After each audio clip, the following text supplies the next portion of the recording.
Bienvenidos y bienvenidas a Proyección INBU Renovemos Costa Rica. Este programa llega a ustedes gracias al Sistema de Ahorro y Préstamo del INBU, Instituto Nacional de Vivienda y Urbanismo, a su servicio.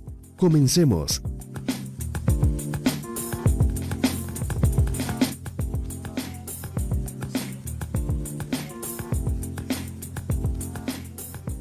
Muy buenos días, gracias por acompañarnos esta mañana. Les saluda Tatiana Mora de la Unidad de Comunicación del INBU. Y bueno, durante esta próxima hora vamos a abordar un tema importantísimo que si usted está a punto de comprar una casa o de construir, es el programa para usted, o si tiene algún familiar que está en esta etapa, pues vamos a hablar de en qué zonas puedo o no puedo construir mi casa. Y me acompaña mi compañera Melissa Durán. Meli, buenos días. Buenos días, Tati, buenos días también a todos ustedes en casita. Qué placer saludarles en un nuevo programa de Proyección INBU, donde, como bien lo decía Tati, vamos a tocar un tema muy importante. Yo sé que son muchas las personas que están con ese sueño de tener su casa propia, ya sea comprarla o construir. Así que no se despeguen del programa de hoy, porque no solo tenemos expertos en el tema, sino que todas las dudas sé que van a ser abordadas, Tati. Así es, Meli, ¿vos has construido casas? ¿Has estado en ese proceso? No, pero recientemente compré y efectivamente hay muchas cosas que uno no sabe, que hay que preguntar antes de, ¿cierto? Pero sí sé que eso de construir se las trae. Bueno, es que hoy tenemos dos invitados que le podés hacer todas las preguntas que tenías, ¿verdad? O aquellas que puedan tener, y son de lujo, Meli, porque saben bastante. Nada, sí, ya estuvimos por acá conversando y bueno, vamos a darles la bienvenida. Voy a empezar saludando a Saulo Richmond, quien es topógrafo de la Universidad de Costa Rica. Muy buenas tardes, Saulo, gracias por acompañarnos. Buenos días, perdón. Y buenos días también a Delio Robles, arquitecto del INBU, quien hoy nos acompaña acá en el programa. Delio, saludos. Buenos días, saludos. Bueno, Meli, es que yo creo que ya podemos entrar ¿Sí? en materia para empezar nosotros. A ver, ¿qué necesita usted? ¿Puedo o no puedo construir? Ojalá haya visto usted ese lote y dice, este es el mejor lote, tiene esa vista espectacular y quiero construir aquí. Pero Meli, ¿sabemos si se puede o no se puede?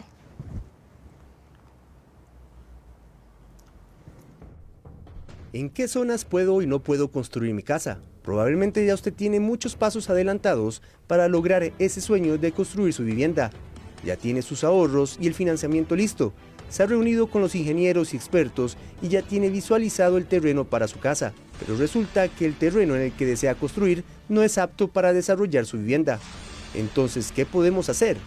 Construir una vivienda es una de esas ideas atractivas que generan ilusión pero son retadoras a la vez, sobre todo si es la primera vez que una persona asume un proyecto de este calibre. Probablemente tenga muchas preguntas en su cabeza, una buena parte centradas en la vivienda en sí misma, pero no podemos descuidar la ubicación del terreno.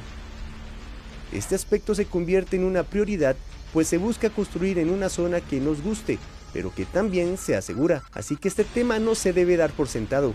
Por ejemplo, ¿sabe usted si su terreno es apto para la construcción en caso de estar cerca de una naciente de agua? O si usted fuera un desarrollador, ¿sabe que no es adecuado construir en terrenos donde existen pendientes pronunciadas? Cuando una construcción se ubica cerca de una naciente y se presenta algún fenómeno natural, ya sean lluvias o tormentas, se pueden generar desbordamientos de ríos que podrían poner en peligro la vida de los habitantes. Es entonces donde el INBU se convierte en una institución rectora en la materia, ya que la prioridad es facilitar la planificación e incorporación de áreas de protección en los planes reguladores y otros instrumentos de gestión del territorio. Esto para brindar mayor seguridad jurídica tanto a personas como instituciones al momento de realizar inversiones públicas o privadas en terrenos colindantes con ríos. De igual forma, el INBU apoya a las comunidades con las medidas de prevención y mitigación de riesgo ante inundaciones o deslizamientos. Si usted quiere conocer más en detalle en cuáles zonas se puede construir, así como la importancia de los alineamientos y visados para los terrenos, quédese en esta edición de Proyección INBU. Vio que tema más interesante. Por supuesto, todos tenemos dudas, yo me incluyo, así que vamos a aprovechar la presencia de los expertos para hablar sobre este tema. Delio, Saulo, ¿cuáles son como esos errores más comunes? A veces damos por sentado de que obviamente a la hora de construir hay cosas en las que hay que fijarse y tomar en cuenta, pero también no todos sabemos de todos los temas. ¿Qué es como esos errores en los que muchas veces nos equivocamos a la hora de elegir o seleccionar un lugar, un terreno para construir? Sí, muy buenos días. Quizás podríamos empezar por lo evidente, que veíamos ahorita en imágenes situaciones de colindancias o presencia de ríos y quebradas en las propiedades donde vamos a construir, o podríamos tener casos en donde la pendiente es muy fuerte, son zonas propensas a deslizamientos. Esas son como situaciones que fácilmente podemos visualizar, y luego tendríamos situaciones ya reglamentarias que habría que consultar con ¿A qué profesionales. distancia debería estar de los ríos? Eso Ahora que lo mencionas. varía de la ubicación en la que se esté construyendo, en la que esté el lote, ¿verdad? Porque podríamos tener una zona urbana, podríamos tener zona rural. En el caso de zona urbana tendríamos una distancia del cauce del río de 10 metros, sobre la cual no se puede hacer ningún tipo de edificación, y esta distancia se amplía a 15 metros en caso de zona rural. Pero, ¿verdad?, está la condición también de que si la pendiente en esa zona donde está la cercanía del río quebrada es mayor al 40%, ¿verdad?, una pendiente que llamaríamos un terreno quebrado, una pendiente pronunciada, profunda, tendríamos que ampliar a 50 metros esa distancia.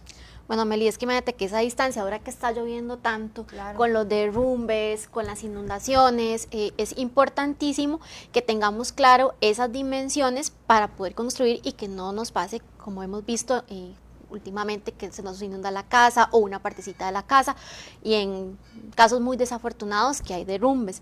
¿Cómo hacer, Delio, para que seamos conscientes todos de que esto debemos respetarlo?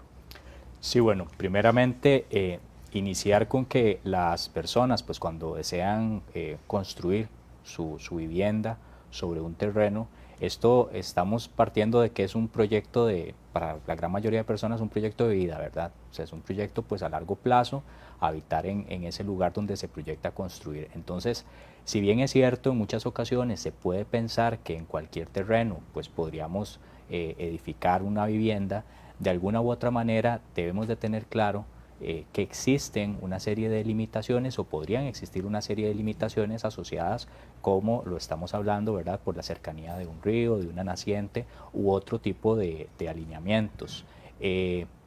Dentro de lo primero que se recomienda es pues efectivamente contratar a un profesional en la ingeniería y la arquitectura. Esto es algo necesario, y para estar conforme a la ley, ¿verdad?, construir esa vivienda, esa edificación, a partir del criterio de una persona experta en el tema.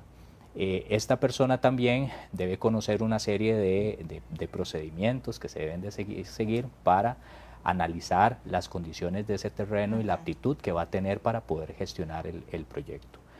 Acá me permito pues hablar un poco sobre algo que en muchas ocasiones las personas escuchan cuando hablan del uso del suelo, o del certificado de uso de suelo, que es la forma conveniente. El certificado de uso de suelo es un documento que los gobiernos locales, las municipalidades, van a emitir sobre la propiedad, sobre ese terreno, donde se va a indicar una serie de disposiciones legales o restricciones que tiene o no el terreno para poder construir una edificación.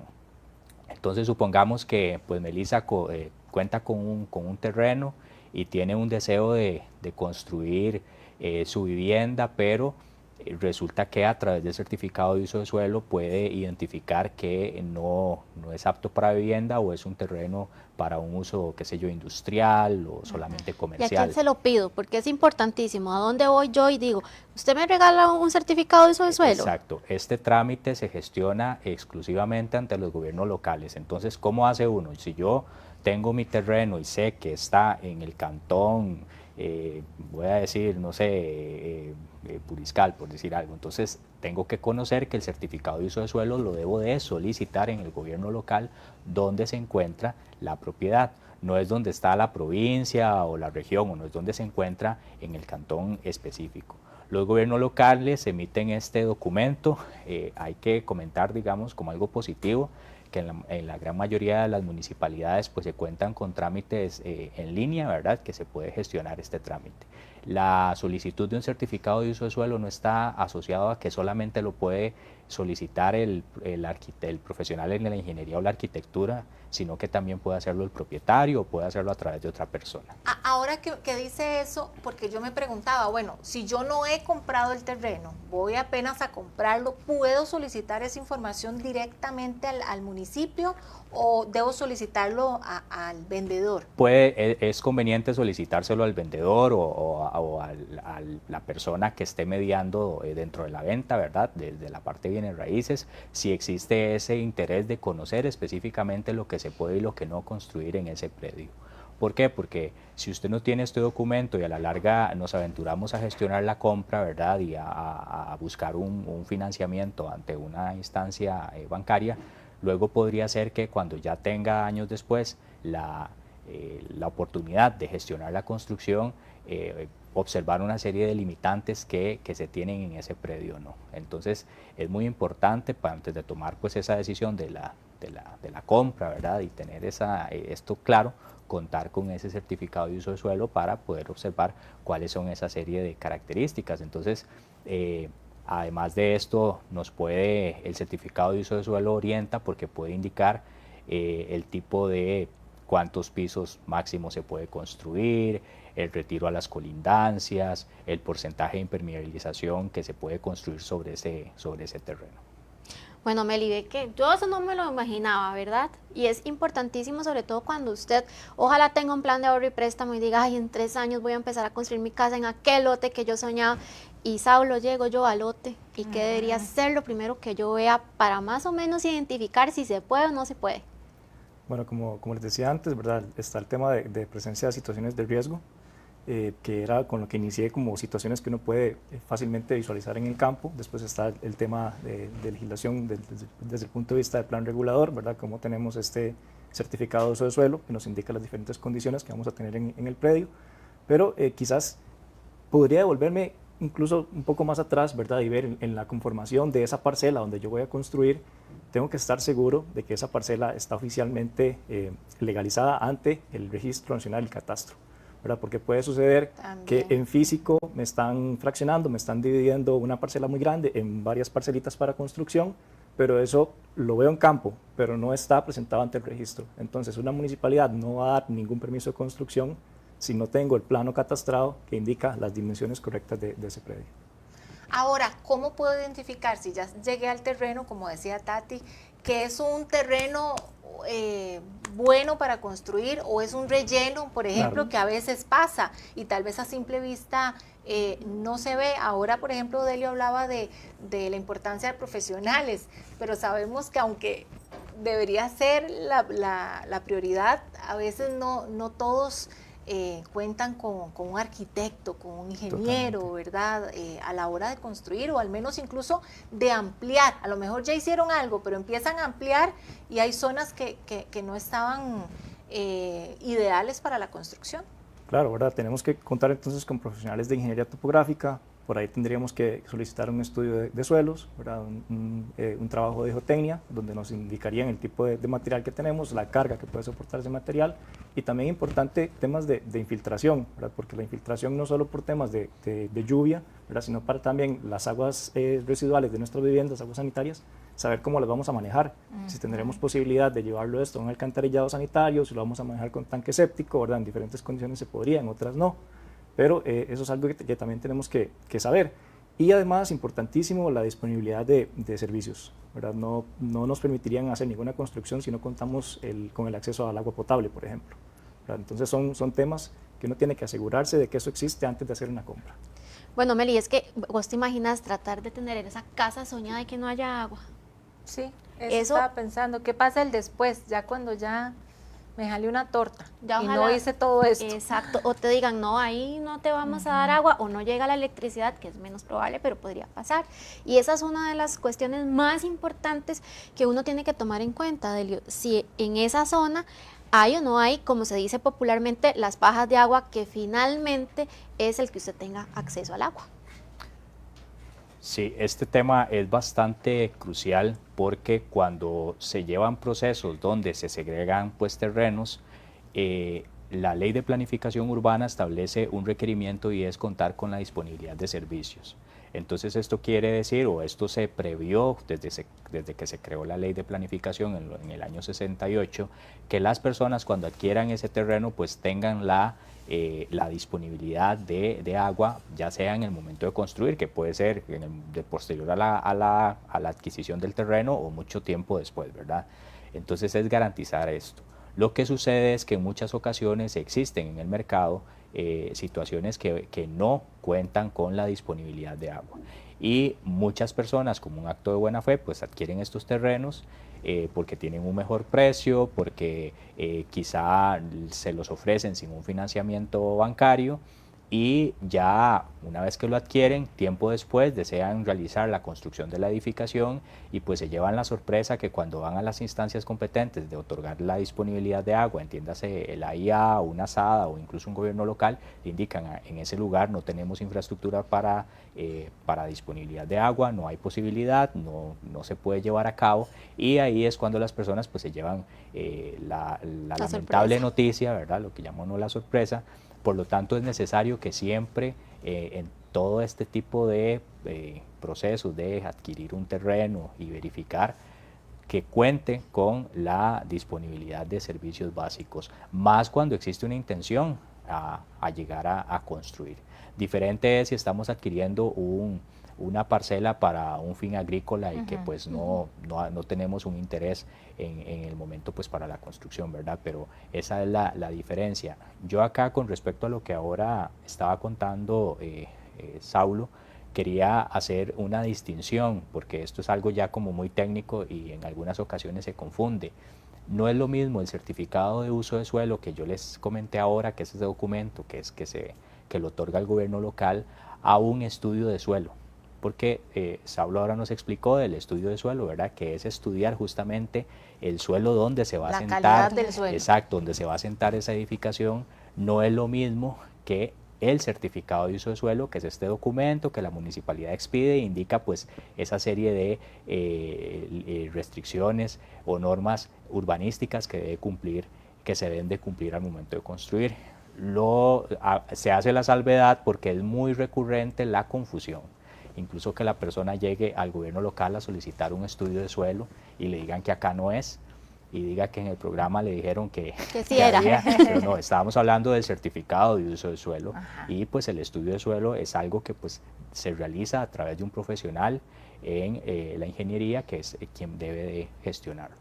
Ahora, Delio, bueno, estos días que hemos estado anunciando el tema del programa de hoy, me llegó una consulta y yo quería exponerla acá porque nos consultaba una televidente que recién había comprado una casa en condominio, efectivamente ya es un residencial que tiene como su tiempo, pues ella no vio ningún problema, perfecto.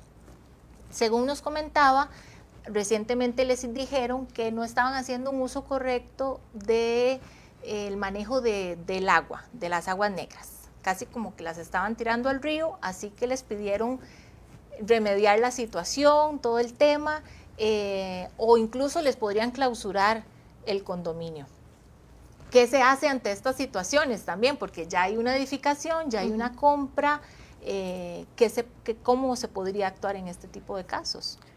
Sí, acá hay que indagar al detalle exactamente el condominio específicamente, porque en algunas ocasiones hay personas que adquirieron propiedades y les indicaron que era un condominio, es decir, condominio con tal nombre, y resulta que también, como ahora comentó Saulo, no está constituido todavía como un condominio. Esto ha sucedido en varias ocasiones. Entonces hay que identificar primero este caso.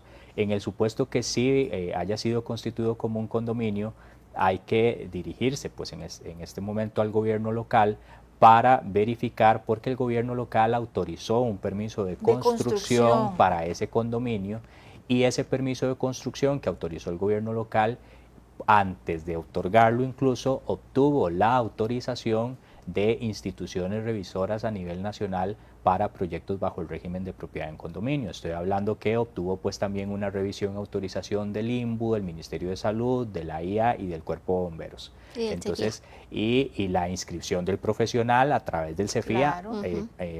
a través de la plataforma de trámite del CEFIA. Entonces hay que indagar bien el caso, primero ante la municipalidad, para verificar esto, si efectivamente el proceso que se llevó a cabo fue construir lo que efectivamente estaba en planos constructivos. Esto es algo que se debe verificar, y si se identificó algo diferente, pues gestionarlo primero a través de la municipalidad. En estos casos también hay que conocer de dónde viene la denuncia, porque esto no me lo indicó Melissa, de si viene de una instancia que está denunciando o de una persona de salud, a lo que entiendo, sí. del Entonces, Ministerio de Salud. hay que gestionar también, porque el Ministerio de Salud revisó ese proyecto al profesional hacia atrás, ¿verdad? Tiempo atrás, y debería de estar conforme a la norma, ¿verdad? Claro. Entonces, sí es un caso complejo de identificar. Algo, aprovechando que habló de condominios, también hay que tener claro que en muchas ocasiones las personas, cuando compran un lote, por decirlo así, entonces lo compran con una expectativa que pues para construir y demás, y cuando estamos hablando que ese terreno o ese lote es bajo el régimen de propiedad en condominio, también como compradores hay que investigar, porque a lo interno ese condominio pues tiene una reglamentación, y esa reglamentación define parámetros internos a ese condominio. Ha ocurrido o han sucedido momentos que tal vez Tatiana compró el terreno adentro de ese condominio, y entonces después tenía una expectativa de construir algo, no una vivienda, sino 3 apartamentos, y pues tiene una limitación porque a lo interno de ese condominio existía un reglamento que había que cumplir. Entonces, por eso siempre es bueno verificar toda la letra pequeña, llama uno, para no llevarse pues la sorpresa después. Pero no solamente los condominios, porque también aclaremos esto, Saulo, sí. Los condominios no solamente son, pueden ser en vertical o pueden ser en horizontal, que son las casas como típicas que uno conoce, y aplican las mismas leyes, Saulo, ¿verdad? O sea, no es que unos tienen unas y otras otras, ¿o sí? En cuanto al manejo de aguas residuales, pues sí, ¿verdad? Estaríamos hablando de que los condominios son estos espacios urbanos en los cuales se permite el tratamiento de las aguas residuales por medio de una planta de tratamiento de aguas residuales, ¿verdad? En el caso de espacios públicos de urbanización, estaríamos hablando de manejo por medio de alcantarillado sanitario, y en algunos casos también por medio del tanque séptico, que es una práctica muy extendida en nuestro país. Entonces, y en el caso, perdón, Saulo, de la calidad del suelo, ¿verdad? Muchas veces vemos torres con aquellas vistas, pero claro, fueron construidos casi que en laderas, llamaría uno, ¿verdad? Claro.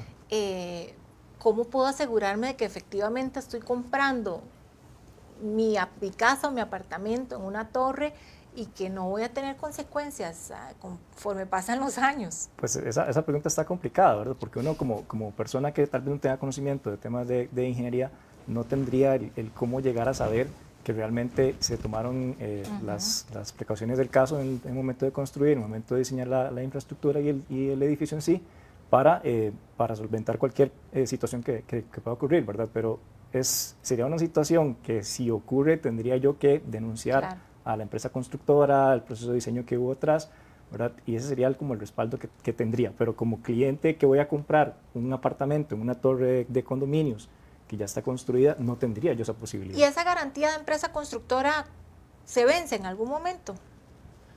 ¿Yo tendría derecho a reclamar a los 10 años? En esa sí, no sé si me puedes más de sí, tema legal. Acá depende de la siempre van a existir pues garantías, ¿verdad? Contractuales, y también tengamos la claridad que cuando se compran este tipo de inmuebles, pues también existe un financiamiento pues bancario que va a contar con una serie de garantías, pólizas y demás para este tipo de proyectos grandes incluso.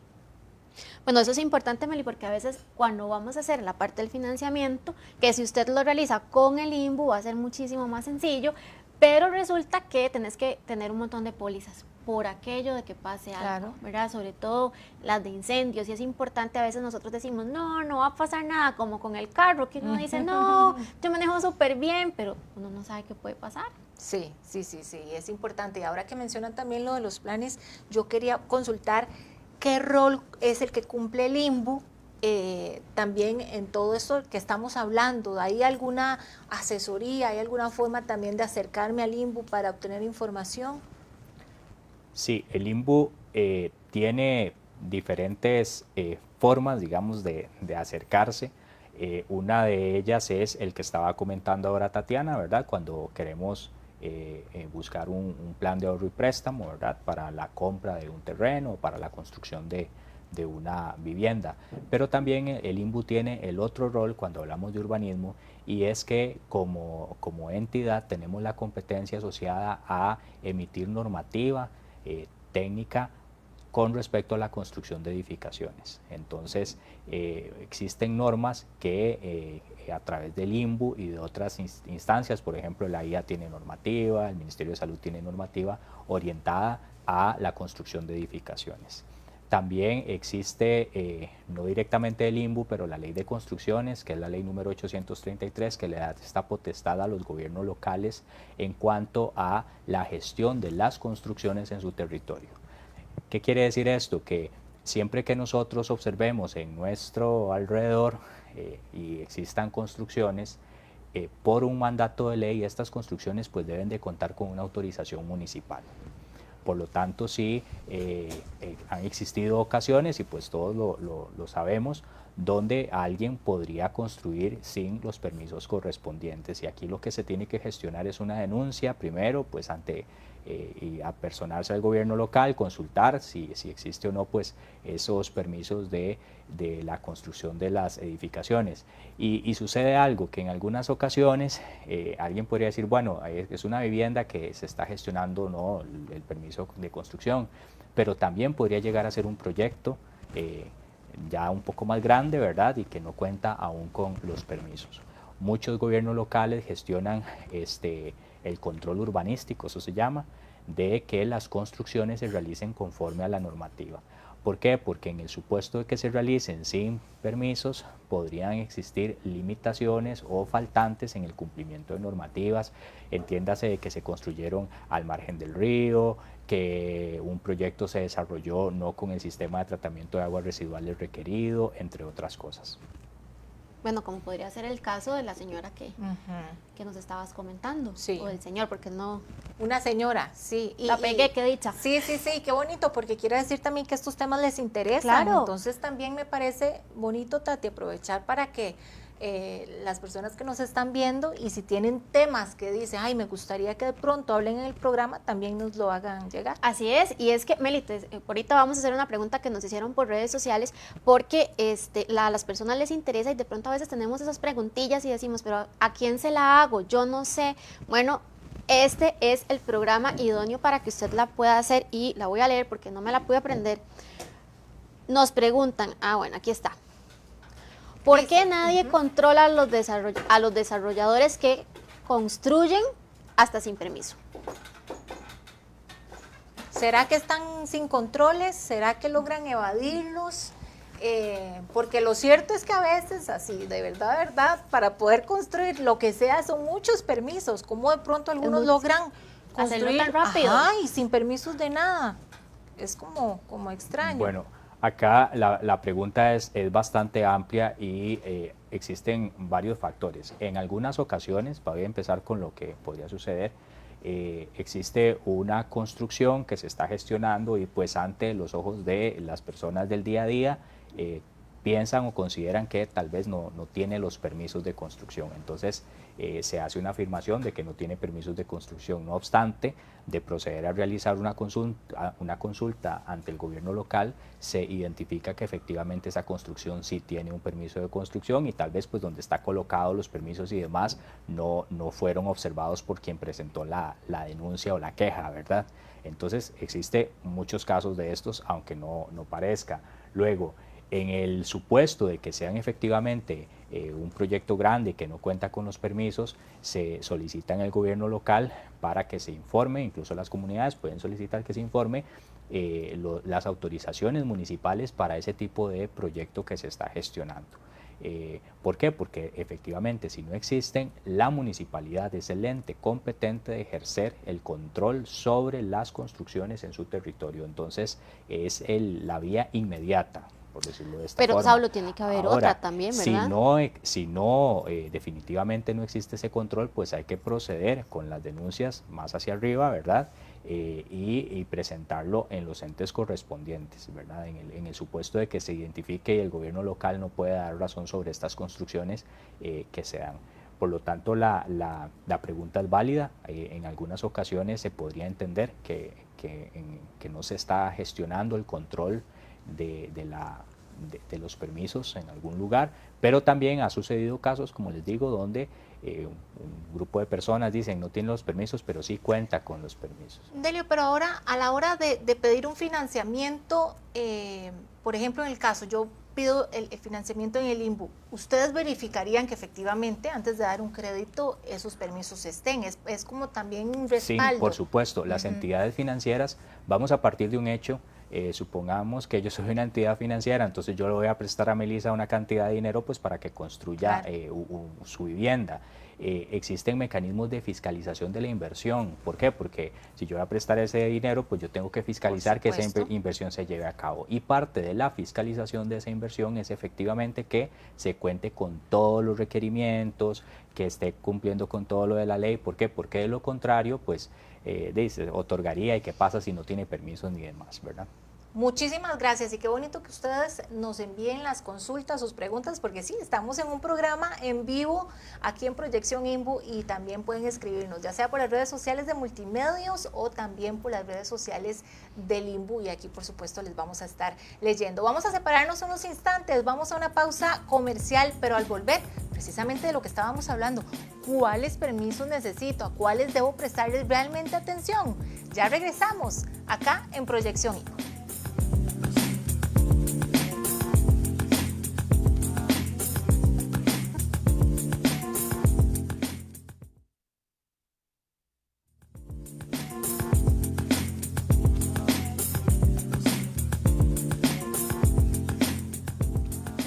Bueno, muchísimas gracias por continuar con nosotros y esta mañana estamos hablando de cosas interesantísimas, Meli, de qué tengo que saber yo cuando voy a ir a ver ese lote de mis sueños para poder construir.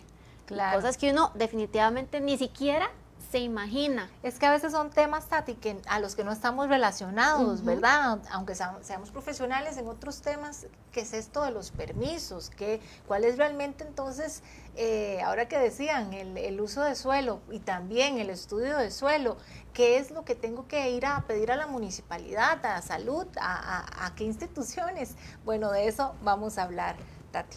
Así es, y es porque a veces no sabemos, Meli decía súper bien, ese montón de requisitos, a veces duramos un montón, pero a veces duramos un montón porque no sabemos cuáles son esos requisitos o porque ni siquiera nos imaginamos a dónde tenemos que ir a tocar la puerta. Pues hoy se lo vamos a decir y Saulo nos va a comentar un poquito, así a grandes rasgos, yo sé que no puedes todos los requisitos o todos los permisos, pero a dónde deberíamos nosotros ir a tocar esa puerta para ir y comprar ese lote soñado. Sí, bueno, tal vez primero hacer la diferencia en el caso de un lote individual, ¿verdad? Al caso que teníamos anteriormente de tipo condominio, tipo urbanización, acerca de controles, ¿verdad? Porque estos proyectos son de otra magnitud y pasan por controles no solo municipales, sino también de INBU, pasan por controles de la IA, pasan por controles del Cuerpo de Bomberos inclusive para dar garantía de seguridad antiincendios, pasan por controles del Ministerio de Salud en el tema de aguas residuales que hablábamos antes y entonces son diferentes escalas, ¿verdad? Ya si estamos hablando de escala de un lote individual, de la persona que compra su lote fuera del proyecto tipo condominio o tipo urbanización, pues tendríamos que tener mucha relación primero con la municipalidad por el tema de certificado de uso de suelo y luego hay un tema que quizás no hemos mencionado mucho, al inicio hablamos de retiros de protección de cuerpos de agua como ríos y quebradas, pero hay otros alineamientos, ¿verdad? Los alineamientos son trazados de diferentes obras de infraestructura, de cuerpos de agua también, en donde nos va a indicar la institución correspondiente a qué distancia tenemos que separarnos para hacer una edificación, ¿verdad? Entonces, en el caso de ríos y quebradas, tendría que ser el INBU, ¿verdad? El ente que nos indique cuál es ese alineamiento, ese trazado del cuerpo de agua. Tendríamos también, en el caso de las vías nacionales, tendríamos que solicitar un alineamiento al Ministerio de Obras Públicas y Transportes. En el caso de las vías locales de cada uno de los cantones, la municipalidad nos indicaría el alineamiento o el trazado de la calle que está enfrente de nuestra parcela. Importante ahí también el tema de que toda vivienda toda parcela debe contar con acceso a vía pública, un acceso adecuado a vía pública. Tendríamos también casos como la ubicación de torres de hélice de alta tensión, torres eléctricas. Tendríamos la ubicación de torres eólicas, ubicación incluso de aeropuertos, qué cercanía tenemos con aeropuertos y qué hay que considerar en esos casos. Tendríamos también ubicación cercana a zonas de protección forestal, por ejemplo, áreas silvestres protegidas, entre otros. Entonces hay muchos casos, ¿verdad?, que dependiendo de qué tenemos alrededor, tenemos que consultar con diferentes instituciones. Incofer, por ejemplo, si tenemos cercanía a vía férreas, Recope si tenemos cercanía del paso de oleoductos, entre otros. Imagínense, ¿será que uno de verdad tenía todo eso así? No, ¿verdad? No, para nada. Imagínate que yo iba a 300 metros de las líneas del tren y ni por aquí se me hubiera pasado que el tren pasa por ahí y yo tengo que preguntar algo. Exacto. Y lo del oleoducto menos. ¿Qué va a saber uno si está o no está? Y eso es poner atención un poquito de dónde vamos a vivir, esa comunidad donde vamos a vivir. Claro, y sabe que es importante, incluso preparamos una información que les vamos a presentar a ustedes, porque otro de los puntos ahí importantes a la hora de elegir esa propiedad, a dónde construir, es informarnos sobre si es o no una zona peligrosa, y además, Tati, saber si antes ya pasó alguna situación de emergencia o algo de peligro que yo, por supuesto, tengo que saber. Y que tal vez no sé, porque tal vez fui a ver el lote en pleno verano cuando uno ni siquiera se imagina. Y el vendedor puede pintársela muy bonito, ¿verdad? Por supuesto, porque uno cuando tiene que vender, tiene que vender. Claro. Pero para eso un experto nos va a explicar la importancia de conocer si el sitio de la edificación tiene o no tiene esos permisos. Tal vez usted sea de esas personas que sueñan con tener su propia casa, pero ¿alguna vez se ha preguntado dónde va a construir? Debe saber que la legislación nacional tiene establecidas las zonas donde se puede o no edificar su vivienda.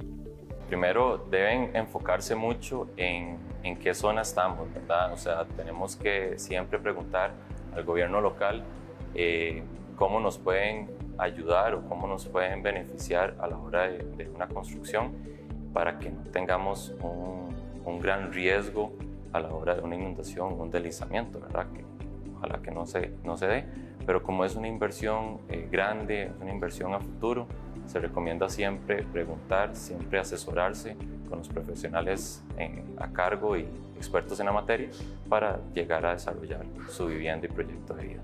Algunas de las zonas donde no se permite la construcción de casas son las cercanas a ríos y quebradas, áreas propensas a deslizamientos o zonas protegidas. Las pendientes, que son fundamental, pueden ser que existan grandes pendientes, pero el terreno sea óptimo para desarrollar una construcción, por ejemplo. No quiere decir que toda pendiente sea propensa a deslizamiento, puede tener su grado, pero no quiere decir que todo sea propenso a deslizarse. Pero llega a tal punto en que tenemos que considerar todos esos factores, además de todas las disposiciones que existen en las leyes y los reglamentos, para poder generar el desarrollo que se desee con la vivienda. En caso de que usted construya en sectores donde no se es permitido, no solo pone en riesgo la obtención de servicios básicos o el mismo inmueble, sino también su vida. Ahí ya sería muy importante irse a consultar a los gobiernos locales competentes, si existen zonas de alto deslizamiento o si existen zonas de gran inundación, donde ya le asesoran propiamente los técnicos municipales a si es óptimo o no realizar una construcción en ese lugar. Así que antes de invertir en construir su casa, acuda a la municipalidad donde piensa hacerlo para consultar si en esa zona es permitido. Le informó Álvaro Valverde Loaiza, Proyección INBU. Bueno, ahí estaba la importancia que es saber un poquito, informarse sobre en qué lugar puedo o no puedo construir. Meli, pero vos viste la cantidad de agua que había ahí, cómo construimos tan cerca a veces de un río y el río no respeta, no tiene límites él. Y esas imágenes tan tristes también del proyecto habitacional en Desamparados, que recientemente, no sé si lo recuerdan, donde tantas casas prácticamente quedaron en nada, familias con préstamos recientes, Valladolid se llama, ¿verdad?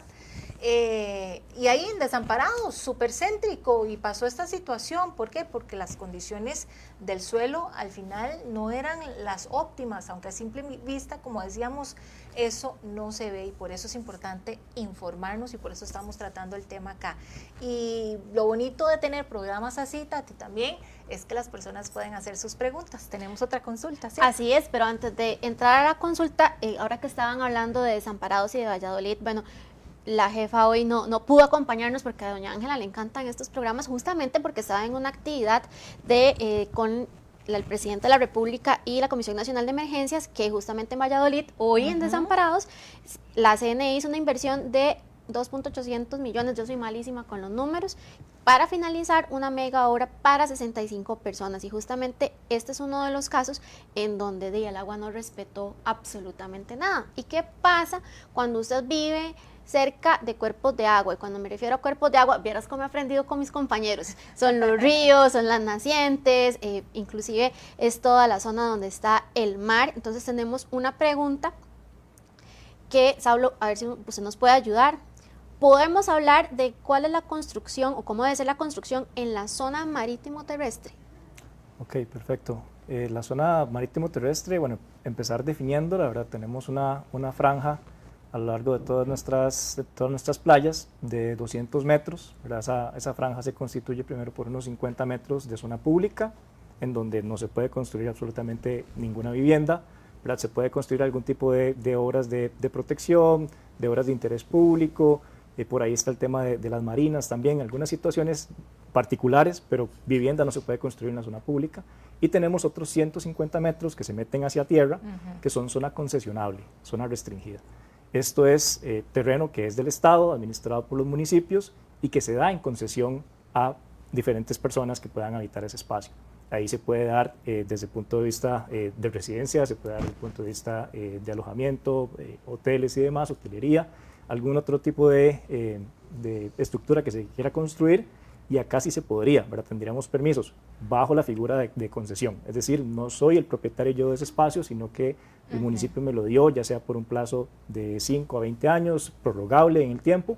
Pero ¿se paga sobre eso? No. Hay un canon, si vamos a entrar en tema de dinero, pues es relativamente bajo, ¿verdad? Actualmente, pero hay un canon que se paga por esa concesión, y sobre ese espacio sí se podría construir. Entonces, tener esa diferencia, ¿verdad? Puedo estar dentro de zona marítimo terrestre, pero hay dos espacios de zona marítimo terrestre, uno público, sobre el cual no se podría construir, y otro que si estoy con la concesión, ahí sí podría construir. Hablaba también esa consulta que veíamos en pantalla, preguntaban los materiales. No sé si alguno de los dos, ¿verdad? ¿Qué materiales se deberían utilizar, si deben ser diferentes o no a la hora de construir en estas zonas cercanas a ríos o mares? Bueno, el tema de código sísmico, quizás podríamos entrarle por ahí, ¿verdad? En nuestro país ha generado toda una diferencia en cuanto a materiales y técnicas constructivas con respecto a otros países, ¿verdad? Entonces, pues siempre lo más común en nuestro país ha sido la construcción en concreto, ¿verdad? Usando bloques de concreto y concreto creado en sitio, pero últimamente se ha tornado mucho hacia la madera, por ejemplo, como una diferente tipo de estructura que se puede desarrollar, y ha habido mucha investigación en la capacidad de soporte que puede tener la madera, pero bueno, materiales hay infinidad de variedades, y no tanto incide en este caso en la zona marítimo terrestre qué material uso o no, sino tal vez yo pensaría más en elevar la vivienda, ¿verdad? Si es una zona propensa a inundación, pues ahí tendríamos que hacer cimentación en pilotes, ¿verdad? Que es incrustar concreto en el suelo para lograr que la vivienda esté soportada por una capa de material de suelo que esté más en profundidad, que tenga más capacidad de soporte, y a partir de ahí edificar la vivienda con una altura suficiente que en caso de inundación me permita protegerla, ¿verdad? Sería como la recomendación, pero como te digo, en situación de materiales, pues ahí sería el ingeniero a cargo de la obra quien pueda hacer la recomendación e incluso dar opciones para que el cliente pueda elegir también. Bueno, Deli, ¿qué pasa cuando, ahora que estábamos hablando de los permisos y demás, cuando hay algún desarrollador, algún constructor que dice, me la voy a jugar, y Meli ahora nos lo decía, me la voy a jugar, voy a hacer justamente la construcción, pero no tuve permisos, ¿a quién puedo acudir? Bueno, la pregunta es compleja en a quién puedo acudir, porque porque toda obra constructiva debe de contar con los permisos correspondientes. Entonces, en el entendido de que alguien desea buscar algún profesional para evadir los permisos o los trámites correspondientes, pues esa persona profesional responsable en la ingeniería, en la arquitectura, en la topografía, pues estaría cometiendo un acto indebido, ¿verdad? Y como llaman popularmente, jugándose un chance, ¿verdad? En ejercer su profesión de manera incorrecta. Por lo tanto, a posteriori, cuando tengamos inconvenientes y vengan denuncias y procesos ya en estratos judiciales y demás, pues eso es lo que normalmente sucede. Es muy frecuente personas que desean evadir todos estos trámites, el cumplimiento de la norma y demás, como un mecanismo, o sea, que se ha pensado, se ha entendido como un mecanismo de agilizar, de abaratar y demás.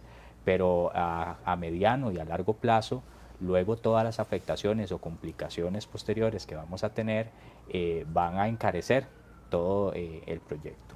No es la primera vez que podemos recorrer partes del país y podemos identificar esos proyectos que quedaron a medio terminar por complicaciones asociadas al incumplimiento de trámites, a muchas fases, ¿verdad? Que no se llevaron a cabo y alguien se aventuró a hacer algo al margen de lo que dice la norma, y luego se viene este tipo de problemas. Entonces, lamentablemente, existen casos así donde, nuevamente, personas como actos de buena fe adquirieron pues sus propiedades, no me dio un financiamiento, si no tenían ahorros y demás, y luego a dónde acudir cuando ya se sabe que está todo indebido, que no se puede. Entonces es muy complicado porque fueron proyectos que no se gestionaron a través de las instancias, de los permisos y demás. Por lo tanto, siempre, aunque sea una inversión muy pequeña lo que se vaya a hacer, hay que verificar el cumplimiento de la norma que esté para garantizarnos el uso y el disfrute pues, de ese bien que vamos a adquirir y la posterior construcción, ¿verdad? Qué importante de verdad conocer todo esto. Sí. Y bueno, repitiendo el tema, ¿en qué zonas puedo y en qué zonas no puedo? Hemos hablado de permisos, hemos hablado de lo que muchas veces está a simple vista, pero de lo que no, y de lo que deberíamos contar siempre con un profesional, con esa guía, con esa asesoría. Y bueno, vamos a una pausa comercial, Tati. Así es, vamos a ir a una pausa comercial, nos vamos a separar, dirías vos, un momentito, pero al regresar vamos a seguir con este tema. Y recuerde que si usted tiene preguntas las puede hacer a través del Facebook de Multimedios y también del INBU.